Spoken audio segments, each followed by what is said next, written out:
Imvutsa Kanyawe Sineti bitwe kuri sports news and update kuri iyi munsi cyane especially iyo tugiye kwibanda rero muri kumwe nanjye Nyawe Brooklyn na Madison kumwe na Olivier de Pandit ni umusisi karapaka wanyawe nyine wanyawe atari ukwesha ntago ari ibigo nyine ibyo bikora ku giti cye. So bibutse rero gukanda subscribe mukande kuri ukazogera mukande mutange na comments. Bibutse ikiganiro muzajya mumenyeramo byinshi muzajya musangamo amakuru sports info y'amakipe ndetse n'ikindi nababwira muzajya musangamo betting tips cyangwa se prediction tubaha sure deal y'uburyo mwajya amafaranga akawodi ka gatatu gashyira ibihumbi bya 10 yawe bito kutatu bitanu cyangwa se na 10. Bidatinze reka dutangire tubabwire ko uyu munsi ni umunsi wa gatandatu wa Champions League n'aya majoro y'abagabo. Dufite imikino igera mu myinshi cyane, turahera ku bidoza kwa ako tugenda tubanyuriramo isaha n'amakipe arakina, hanyuma turuzi kugira tujya mu busesenguzi umukino ku wundi. Hanyuma turatangira tubabwira iziraba mu ijoro duhereye ku ya mbere hatangira saa 4:45 irabera muri Wased na Zagreb irakira Celtic, hanyuma Girona muri Spain hakira Liverpool, hanyuma Atalanta do Belgrano mu Italiyani irakira Real Madrid, hanyuma Bayern Leverkusen ibuze kwakira ikipe ya PSV Eindhoven, hanyuma mu Bubiligi Club Brugge ize kwakira Sporting Club de Portugal, hanyuma saa 4 RB Leipzig irakira Aston Villa yo mu Bwongereza, hanyuma none ku yose ya saa 4 Salzburg yo muri Austria ize kwakira Paris Saint-Germain, hanyuma ku yose ya saa 4 nanone ikipe ya Shakhtar Donetsk yo muri Ukraine ize kwakira Bayern Munchen. Hanyuma rero nuko mubyumva usibye match ya Dinamo Zagreb na Celtic n'iya Girona na Liverpool ziraza kuba saa 4:45, izindi match zose ziri ku isaha y'isaa 4. Hanyuma tugiye kureba team inside news kuri buri match, sibye ko ntabwo tubuze kuzibanda tujya tureba gusa tubabwira hagati ya Celtic na Dinamo Zagreb iza gutsinda cyangwa se ihabwa amahirwe kurusha iyindi. Rero nk'uko nababwiye ngewe ibintu singize twakire Olivier de Pandit nk'uko abyita, hanyuma aze kutubwira ngewe icyo mbona hano kuri mu makampani batubwiye yuko amahirwe yuko ya draw ntabwo riri bubi. Celtic nidatsinda Dinamo Zagreb iratsinda, ni 50-50 kuri no match rero. Madison no match ya Dinamo Zagreb yo muri turutse ko Dinamo Zagreb yo muri Croatia, Celtic akaba ari yo muri Scotland cyangwa se muri Ecosse. Ni ukuvuga ngo ukurikije kuri forme zazo ndakeka Dinamo Zagreb ubushize yaratsinze. Celtic ifite defense yoroshye kuko Dortmund yabashije kubona mu bitego 7 kandi Celtic irabiri hanze. Iyi match rero ndabona ku giti cyanjye iratsindwa kubera mu advantage. Ni ukuvuga ngo tujye kuri table ukuntu zihagaze amakipe yose. Iyi Dinamo Zagreb iribuze kwakira ni ya 23 yakinnye imikino 5 itsinda 2 itsindwa 1 inganya 2. Yego. Hanyuma itsinda ibitego 10 itsindwa 15 irimo umwenda ibitego 5 ikaba ifite amanota 7. Hanyuma iribuze gukina Celtic iri ku mwanya wa 20. Attention. Yego. Nayo yakinnye imikino 5 itsinda 2 itsindwa 2 inganya 1 itsinda ibitego 10 itsindwa ibitego 10 nta gitego izigamye ikaba ifite amanota 8. Match irakomeye ariko ngiye ni kukubwira iyi match yatsindwa na home advantage. Kubona ko Celtic ifite attaque ikomeye kurusha Dinamo Zagreb. Iyi Dinamo Zagreb irayitsinda kubera yuko iri wa rega Dinamo Zagreb itsinze yatigira amanota 10 kandi ikipe zifite amanota 10 urebye nawe kuri urwo rutonde ufite uko ngo Dinamo Zagreb itsinze yahitinganye na Brest ya 11 yanayihindere.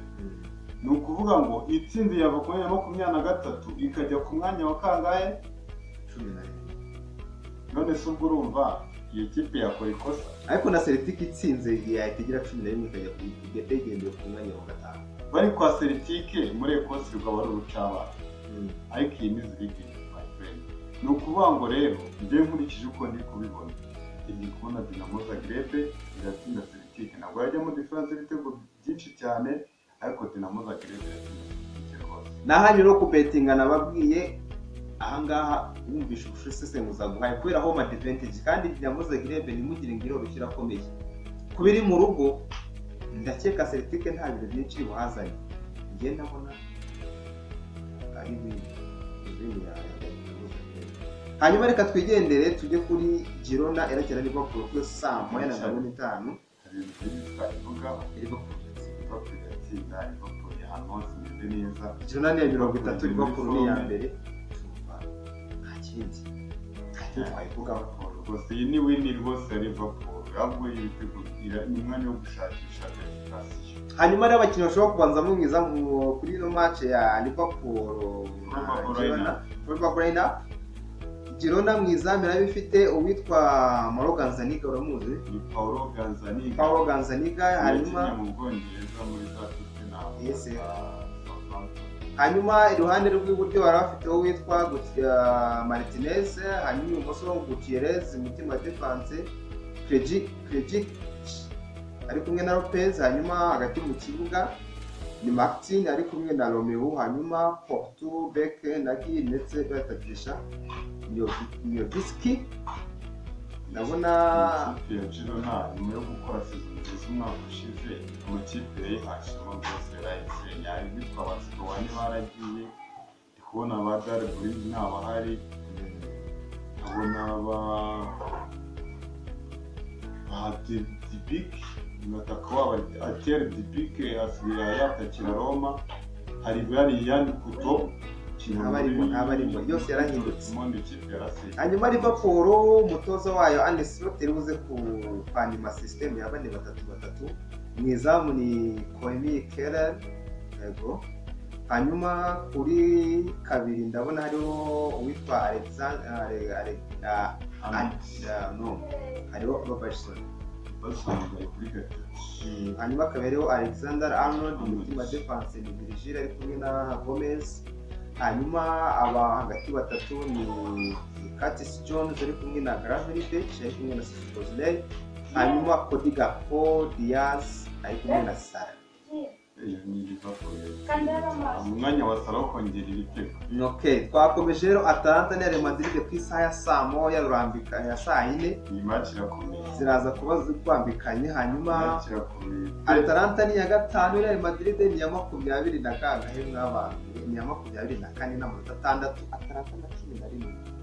Ni ukuvuga ngo iyi match Liverpool imuza Real Madrid ni ku irayikina nkaho ari match yo gupfa no gukira yo ordal. Ubwo ni ukuvuga ngo iratsinda se cyangwa isezerere, kuko Real Madrid nidatsinda Atalanta iragira amanota 7 kandi zifite 11 cyangwa 10 zaba bagize 13. Ni ukuvuga ngo ne yatsinda imikino 3 yikurikiranye, iyi mikino ibiri yabisigaye n'ubundi yagira match yagira 10 nangahe 13 yanganyije, ariko yatsinzwe bw'urumva menshi yagira 12. kandi mu by'ukuri urebye kuri tebo urabona ko n'ubundi ikipe zifite amanota 7 n'8 nazo zimari nyinshi. Hagize nka zingahe zitsinda Real Madrid ikatsindwa ino match, urumva ko n'ubundi yaba itameze neza, yaba ari mu makipe n'ubundi yataseze. Ubwo rero njye kubona ko ino match ya Real Madrid ni yo gupfa no gukira kuri yo, ndetse abakinnyi bagatanga imbaraga zose kuko ni igomba kugeza season ya Real Madrid muri Champions League. Sawa, ubwo nuko rero wa betting amenye yuko Real Madrid ubwo irakuni ndabona Real Madrid ishobora gutsinda. Yes, yani ndabona mo yes. Hanyuma tujye kuri Bayer Leverkusen na Inter de Milan na kintu tubivugaho. Iyi match Bayer na Leverkusen na Inter de Milan ni match n'ubundi z'amakipe n'ubundi itini. Ndakeka ni mu makipe ihagaze neza muri muri no Champions League tugiye kuri no journée.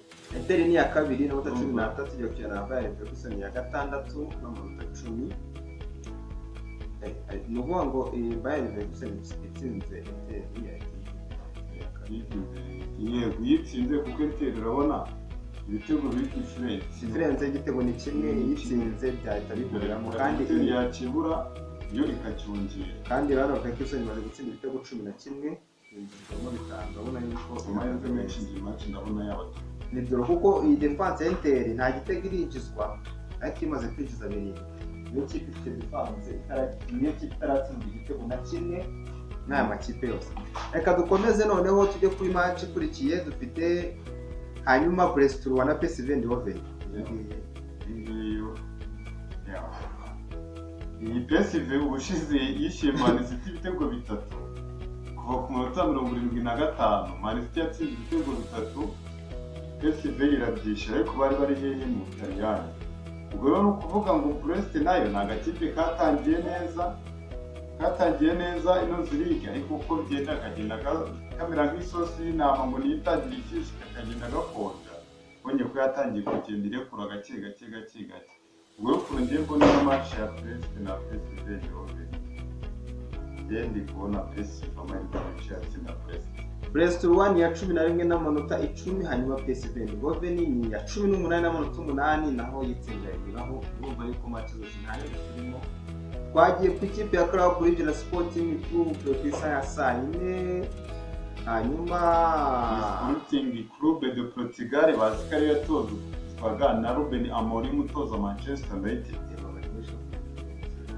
Hanyuma iyi Sporting Club ifite amanota 10 hanyuma Club ni ya 10 hanyuma Club Brugge ni ya 22 ifite amanota 7.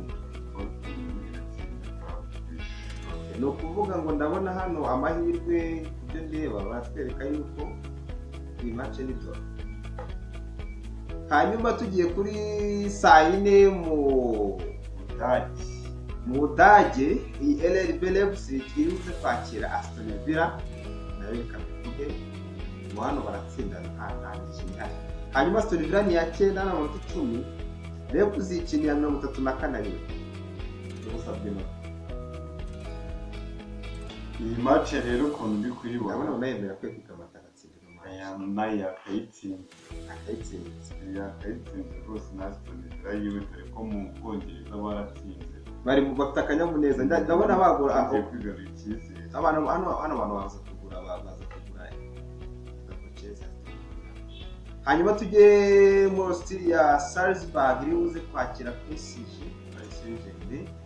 Hanyuma iyi Paris Saint-Germain ya 25 n'amanota 4, hanyuma iyi Salzburg ya 32 n'amanota 3.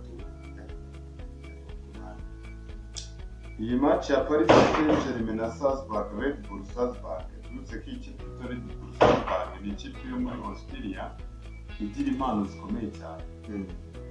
Muza abaharandi bayinyuzemo ba Karima Adeyemi abitwa ba Noah Koforo bo muri AC Milan. Ni ikipe ikunda kuzamura impano ariko uyu munsi nuza Luis Enrique wa Paris Saint-Germain ntabwo akwiye gukora ikosa kuko nimba ari igihe cy'uko Paris Saint-Germain igomba kuva ku manota 4 ikajya kuri 7 umunsi ndetse n'ibitego byinshi. Match rero ni win ya Paris Saint-Germain rwose nta no gushidikanyaho ni ukugura win rwose. Hanyuma abakinnyi baza kubanza muno tugiye kunyuramo mu izamu rya Salzburg arimo yitwa Siraga. Ni probably nako kugira ngo ni probable ni Siraga mu izamu, haza Caprado na Windo na Baido ndetse na Dedi. Hanyuma mu hagati mu kibuga ni Bedstrap ari kumwe na Bruna Dwarf hamwe na Brufi. Hanyuma watakishe Yeyo Latkov ndetse na Douglas.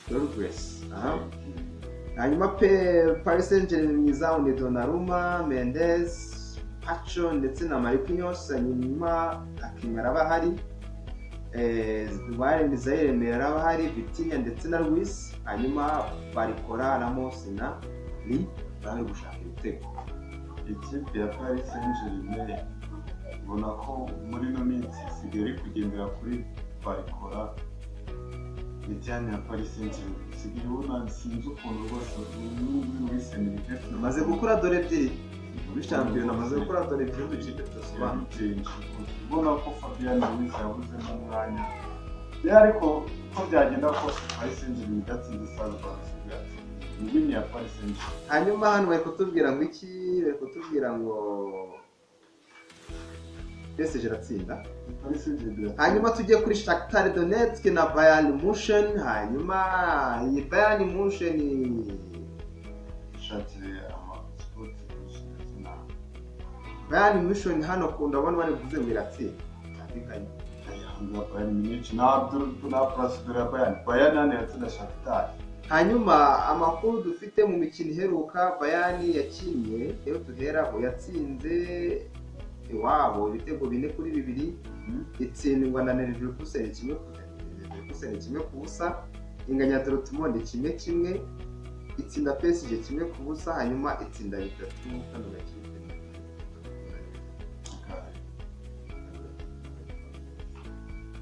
Hanyuma Shakhtar Donetsk yo mu mikino iheruka gukina yose ndabona ifitemo win ebyiri zonyine. Hama izo win zose ifite yazikoreye mu rugo kandi uyu munsi irabiri home. Hanyuma Bayern Munich nazo izo match zose yagiye itsindwa yabaga iri away. Nurumva yuko izi match zirakomeye. Dukomeje iyi match ya Nuza ya Shakhtar Donetsk na Bayern Munich, ni ukuvuga ngo byano ngiye kukubwira iyi Bayern Munich na Paris Saint-Germain na Real Madrid zitegetse gutsindwa kugira ngo nzite gutsindwa cyangwa gutsinda, zitegetswe gutsinda kugira ngo zijyaho zakagombye kuba ziri mu makipe 8 ubundi iri muri Real Madrid akamo Bayern ntabwo zaburamo mu Paris Saint-Germain nayo ukurikije amafaranga ukuntu iba yashoye investisha yahumbye ko Paris uzi mu makipe 8 cyangwa se muri 10 nangahe, ariko kubona Bayern ya 25 iyi match Bayern igomba kuyitsinda kugira ngo izamure urwego. Bayern ni ya 13 n'amanota 9, hanyuma Shakhtar Donetsk ni ya 26, na hanyo kugura Bayern itsinda inakonfirma. Hanyuma line-up dufite mu izamu rya Bayern Munich, mu izamu harimo Pets, hanyuma Guerrero, Kim, Pemecano, Reima, hanyuma Pavlovic, hanyuma Pavlovic, Kimmich ndetse na Sané, Musiala, Olise, hanyuma Thomas Müller abashaka ibitego. Hari kendo bikigaragara cyo naho hari. Rero izo nizo match tubafitiye ku munsi wa none. Hano mujya kugura waba nashuwadi wakora nk'ipari ya gatatu, hanyuma hano mbafite agapari ubundi dusoze. Ni ukuvuga ngo ahangaha baragura Atalanta na Real Madrid baragura iki? Baragura win ya Real Madrid. Bayer Leverkusen na Inter Domira ni yes zirinjizanye. Iyo yes nanjye ndayemera irashoboka. Bagure Aston Villa gutsinda Leipzig, confirmed. Paris Saint-Germain gutsinda Salzburg ndetse na Bayern Munich gutsinda Donetsk ndetse na Giro no gutsindwa na Liverpool. Okay, izo zipe no zikora rero zifite watu bya ito. Ishira 5,000 cy'ibihumbi bya 50 yasi hafuka.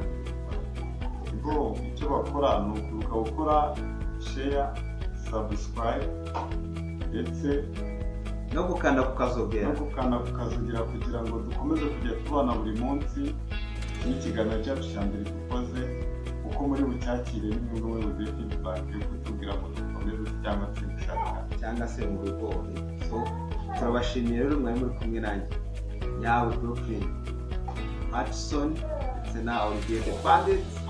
Mushimira cyane ku busesenguzi atugejejeho. Nanjye ndagushimiye. Rero naho ubutaha tuzavuye ku munsi w'ejo twongera kuvuga kuri zirigi na resulta bizaba byavuyemo. Ciao. Turanareba na pari y'umunsi twabahaye. nimba mwarize.